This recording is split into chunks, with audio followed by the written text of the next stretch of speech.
Hello guys, and welcome to the video. I have something a little bit different for you guys here today. So I've been absolutely pouring out the hybrid builds for you guys these past few weeks because the PTS is absolutely incredible. The Summerset changes have really unlocked hybrid builds, and yeah, you've heard it every video from me for the past few weeks. I'm in love here and I'm having a lot of trouble leaving. So I have for you guys another Nightblade hybrid spec. Now this spec is something that I wanted to show you guys just a little bit different. I don't actually have footage or anything for it. We can show you maybe a little bit of killing mobs with it, but I just wanted to share with you guys what you can do with Pelinals and talk a little bit about what Pelinals really does for hybrid builds and how it really unlocks hybrids, I think, in the Summerset patch. So taking a look at this build, we can see the stats, 21k across the board, Magicka stamina health. Very hybrid-esque to have something like that. Our regens are a lot lower, but the reason for that is because I've gone with something a little different on this spec. So our Magicka recovery is coming in at 1500. Stamina recovery, when we buff it, is going to come in at, we've got the potion too, 1450. So just about 1500 recoveries buffed. And then the weapon damage buffed is going to be, we do have Sensei on, 5,466 if we cloak up. Buffed with the roll, we go to 5,849. We are running an infused Sensei's Inferno Staff. This is going to bring us to 5,400. No, wait, even more. 800. Yeah, so 5,500 weapon spell damage. And then, of course, on the dual wield bar, we've got Brutality Draining Poisons. This is going to give us Minor Brutality, which is going to bring us all the way up to just under 6.8k weapon and spell damage on this hybrid build. So I wanted to share this build with you guys just because of the insane amounts of max stat that we were able to achieve on the hybrid. 6.8k nearly, fully buffed weapon spell damage. Yeah. So we've got pretty decent physical spell resist. That's not what you guys are here to see. Let's take a look at the build itself. First thing I'm going to mention is the food. We're running Candy Jester's Coins. Increase max stamina and Magicka recovery by 425. This is actually pretty perfect if you want to do a higher damage, lower regen hybrid spec, because Pelinals is going to be in medium armor, and you're likely going to have more stamina than Magicka recovery anyway. So what this is going to do is if you don't need the stam recovery, you get the mag recovery you need, and you actually get some max stat out of this too, so you can dump it into your max stat pools here to bring them up a little bit more as well. So that's kind of the reason that we went with this food, because it was a mix between the damage increase and the recoveries. If you really want to go glass cannon, you can go for the maximum Magicka max stamina food, and that will bulk your stats up to about 24 to 25k of each. Up to you. I think this is probably better if you guys wanted to try like a high damage hybrid Nightblade gank spec. This is going to give a little bit better results because you do have better recovery on it. Our crits on this build are pretty decent. When we're buffed up, we've got 47 weapon crit on the dual wield bar and 36 on the 36 spell crit on the dual wield bar. Not a lot of crit going on our back bar. This is kind of just a back bar for the build. We focus on the damage on the front bar, which is our dual wield for this setup. Okay. And then the Warrior is going to be an important Mundus, of course. Warrior is just going to give you that bonus to weapon damage, translated over into spell damage. Kind of a must-have for a Pelinals hybrid. And we are a Vampire as well. So Vampirism is nice for the regen on this spec, but it's kind of just up to the user. You don't need it at all. Just up to you. So let's take a look at the gear that we're wearing. How did we manage to get to this massive weapon spell damage value? So to begin, we have 5-piece Pelinals on, and 5-piece Pelinals is going to copy our weapon damage over into spell damage. This is the glory of hybrid sets. This is the set that unlocks hybrids really in the Summerset patch. Using Pelinals gear with the infused weapon damage jewelry, you are able to push massive weapon spell damage values on a hybrid, and you don't have to give up lots to push those values. It's not like you're losing, you're actually gaining a lot of stats going for that combination.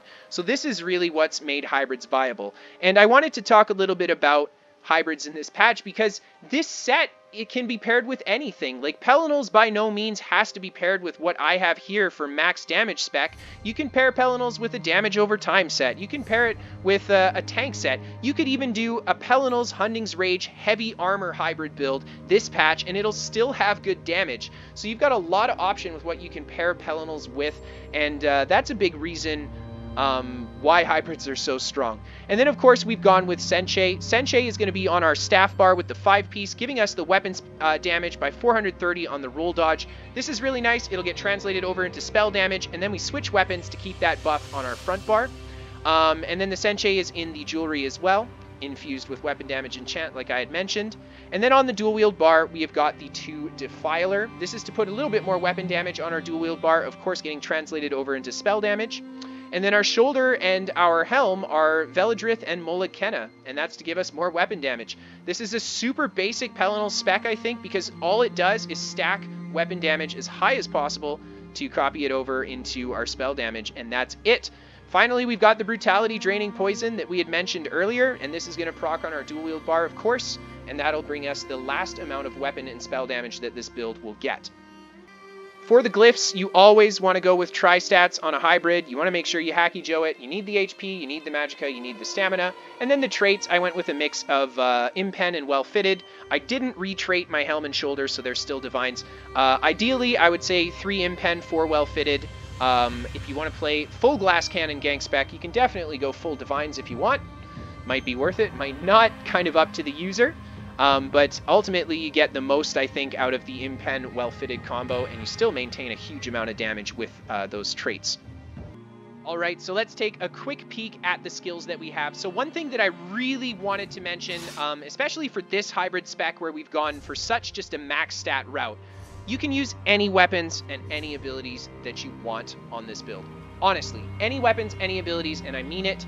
Any morph, Magicka or Stamina, just make sure you have a good balance between the two so you're not pulling too heavily from one pool and not from the other. These are just the skills that I chose when I quickly put this together. I have not really PvP tested this spec, only did a couple duels with it, and honestly, if I want to duel with it, I'll probably have to run Resto on the back bar so I have healing power enough not to just die, because bigger is not enough healing.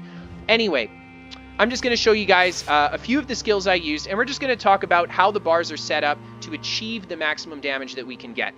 So on our dual wield bar, we of course have Flawless Dawnbreaker as our ultimate, and I think Flawless Dawnbreaker is probably the most important ultimate that you can run on a hybrid. And if you look at it, we actually get like almost a 16k tooltip, so massive tooltip damage-wise on the Flawless Dawnbreaker.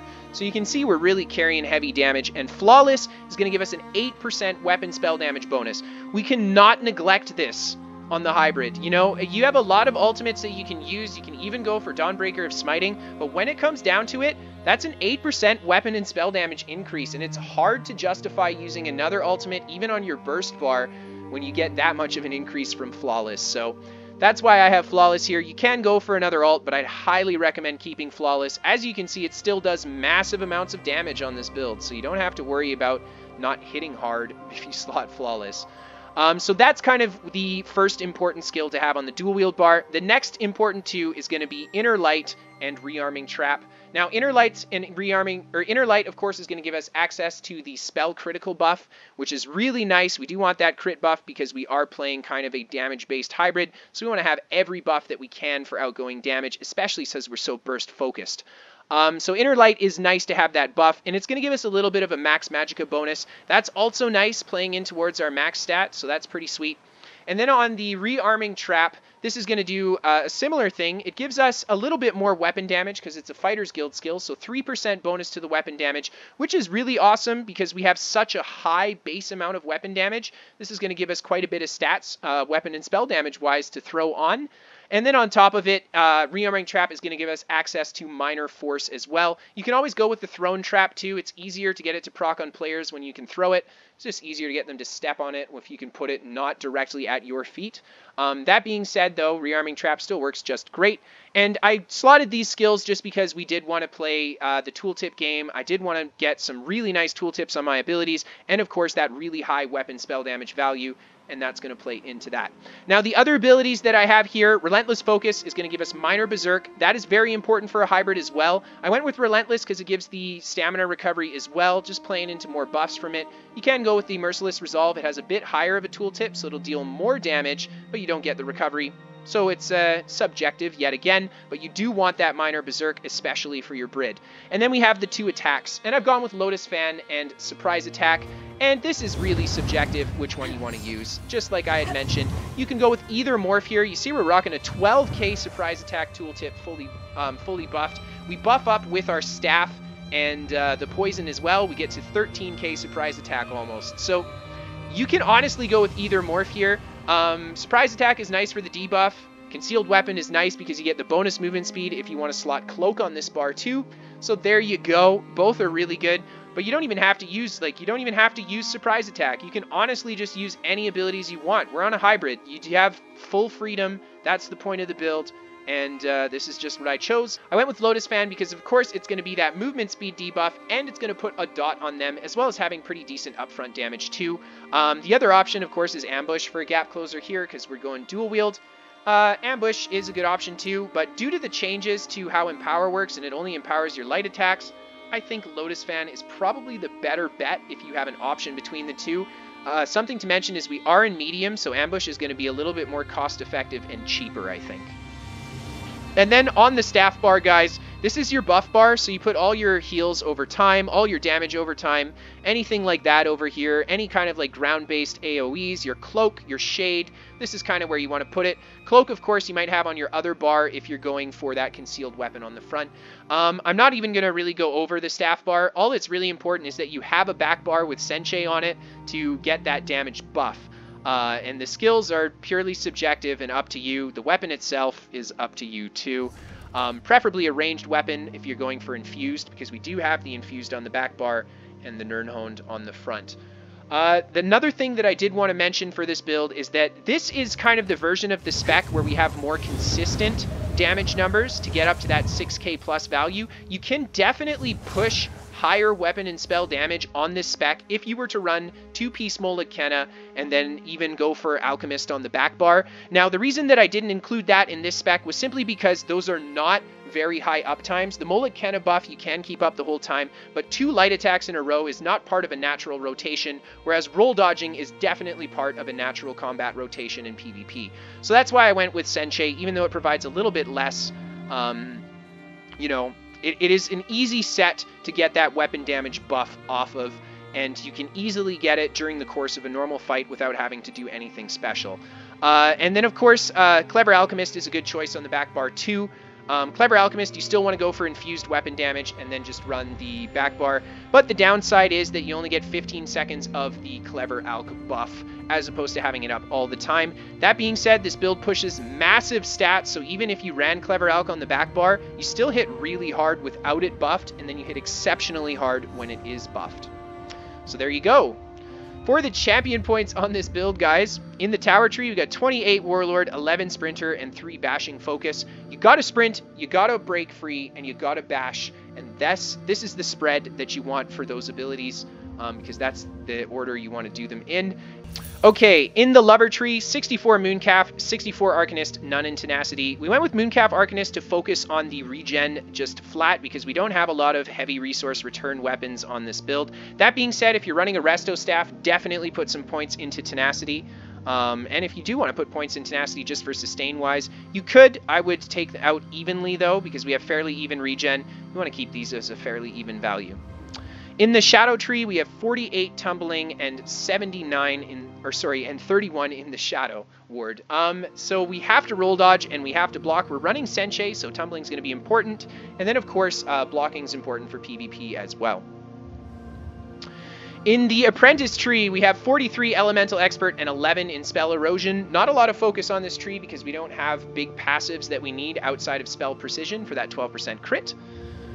In the Atronach Tree, we've got 61 Master at Arms, big focus on the single target because that's gonna affect all our outgoing damage on this build. 35 Staff and 25 Physical Weapon Expert. This is gonna bulk up our staff and physical attacks. Focus on the staff attack because we're running a Destro Staff. If you were to run a Resto Staff, focus more on the physical weapon and less on the staff expert. The important passive that we get in this tree is Tactician. This is going to set enemies off balance when we use roll to dodge one of their attacks, which synergizes really well with the Exploiter passive, increasing our damage against an off-balance opponent by 10%. So this is just another way that Hybrid can easily get a 10% damage bonus to both its outgoing damages by going that route. And then taking a look at the ritual tree, we've got 43 mighting, 21 piercing to mimic what we have in elemental expert, just a little bit less here because we did need to reach 75 points in exploiter. And then I put 11 into Thaum because I have a couple dots on this build, but like I said earlier, how you build this tree will reflect what abilities you use on this build. If you're using a lot of damage over time, or if you're using certain weapon combinations, you'll change your skills or abilities or points up here a little bit differently. In the Steed tree, we've got 61 Ironclad, 61 Resistant, 10 Spell Shield, and 10 Medium Armor Focus. There you go. Very nice, hey? Very nice. Focus on reducing the incoming direct damage we take, reducing incoming crit damage, and a little bit into our resistances. Really nice just to bulk your build up. 27 Hardy, 27 Elemental Defender. This is going to reduce our incoming magic and physical damage that we take. 11 in Thick Skin to reduce the damage over time. We do have Cloak to suppress damage over time, so it's not a huge issue for this build. And then finally, in the Lord tree, we have got 43 in Quick Recovery. If you're running Healing Ward, I would implore you to put a few points in Bastion here if you go for the Resto Staff. But there you go. That is it. All right, guys, that is the end of the video. I hope you guys enjoyed checking out this max damage hybrid spec that I put together. What do you guys think? I hope you like it. As always, hit that like and subscribe button if you guys liked what you saw. And I stream live, so if you guys want to see these builds put together live, you want to see me play them in PvP, come check out my Twitch channel. And finally, we are sponsored by What the Fast, a VPN for gamers. If you guys get crap ping to your favorite game, but you wish you didn't, maybe a VPN's for you. It's free to try. Everything that I mentioned is in the links below. Have a great night, everybody, and I'll see you next time.